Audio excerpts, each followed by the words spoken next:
কালো কমল কালো কৃষ্ণ কালো কমল কালো রায়কে ঢেকেছে কালো কৃষ্ণ কালো কমল কালো রাজি অঙ্গে ডেকেছে কালো কৃষ্ণ কালো কমল কালো। অর্থাৎ কৃষ্ণ কালো তমাল কালো রাই অঙ্গে ঢেকেছে কালো। অর্থাৎ অন্তরে কালিয়া কৃষ্ণ আর বাইরে রাধা। তাই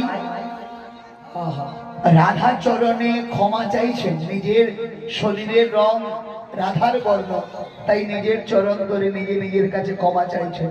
আর কিছুক্ষণ পরে রাধা ভাবে বাইরের ভেতরের কৃষ্ণকে। রাধা আগে তো বাইরের রাধার কাছে ক্ষমা চাইলেন, এবার রাধা হয়ে ভেতরের কৃষ্ণকে বলছেন দিয়ে দে তাকে বের কর।